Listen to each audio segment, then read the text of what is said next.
नमस्कार, सक्सेस वाले चैनल में आप सभी का स्वागत है। जैसा कि एक ब्रेकिंग न्यूज़ है जो आज सारे समाचार पत्रों पे छाया हुआ है, उसका नाम है आपका कोवैक्सीन। कोवैक्सीन यहाँ मैं दिखा रहा हूँ कि कोवैक्सीन है क्या। याद रखिएगा, भारत जो कोविड-19 पर रिसर्च कर रहा है उसको नाम कोवैक्सीन दिया गया है। अब आइए हम डिटेल में इसके बारे में जानते हैं। The central drug standard control organisation CDSCO, हो सकता है कि आपको इसका फुल फॉर्म ही पूछ दिया जाए, has granted approve to Bharat Biotech, यानी कि भारत बायोटेक जो है इस कोवैक्सीन का निर्माण कर रहा है।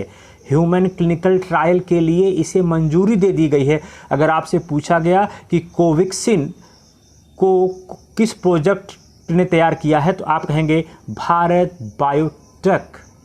आगे देखते हैं। Covaxin has been developed by the company Bharat biotech collaboration with the Indian council of medical research ICMR, यानी कि जो ये भारत टेक है Indian medical council of research के साथ मिलकर इनएक्टिव वैक्सीन को हिंदी में कहा जाएगा निष्क्रिय वैक्सीन का मैन्युफैक्चर कर रहा है और यह अपने बायोसेफ्टी लेवल 3 पर पहुंच चुका है। याद रखिएगा, किसी भी वैक्सीन का जब हम मतलब कि ट्रायल में जाते हैं तो उसके 3 फेज़ होते हैं। अगर आपसे क्वेश्चन में पूछा गया एक वैक्सीन के ट्रायल के कितने फेज़ होंगे तो आप कहेंगे 3 फेज़ होंगे, यानी कि भारत बायोटेक और Indian council of medical research ICMR का ये लोग मिलकर और कहाँ पर ये इसका अनुसंधान हो रहा है इसको मैं दिखा देता हूँ, कहीं आपसे मिस न हो जाए। ये आपके परीक्षा के लिए बहुत ही महत्वपूर्ण है। हैदराबाद तेलंगाना, याद रखिएगा, हैदराबाद तेलंगाना। तो इस कोवैक्सीन ने 2 फेजेस पार कर लिए हैं। ह्यूमन ट्रायल पे हम लोग आ रहे हैं। तो पहला क्या है, clinical trials human are classified into 3 phase. कहने का तात्पर्य है लबोलवाब इसके 3 फेज होते हैं। तो कोवैक्सीन ने फेज़ 1 और फेज़ 2 प्राप्त कर लिया है। फेज़ 3 के चरण में है। तो फेज़ 1 के बारे में कहा था कि बहुत सिंपल लोगों में शुरू होता है। फेज़ 2 के बारे में कहा था कि उससे थोड़ा सा और ब्रॉड एरिया में शुरू होता है। और वो जो फेज़ 3 है, extensive phase 3 trial has are required to fully assess protective efficiency and safety of a vaccine.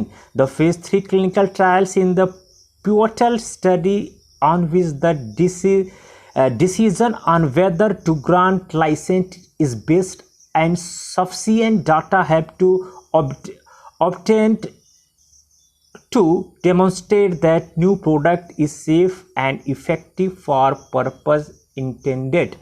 इसका तात्पर्य हो गया कि फेज़ 3 के डाटा ही क्लियर करेंगे कि लाइसेंस दिया जाए या नहीं दिया जाए। लबोलवाब यह कहता है।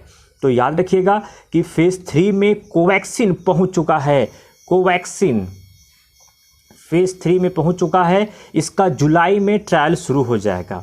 The central drug standard control organisation CDSCO under directorate general of health service, ministry of health family welfare and the national regulatory authority NRA। आपको यहाँ कई चीज़ें मिल रही हैं जो आपके प्रिलिमिनरी एग्जाम के लिए काफ़ी महत्वपूर्ण हैं। अगर आपसे पूछ लिया NRA क्या है तो आप कहेंगे नेशनल रेगुलेटरी अथॉरिटी NRA।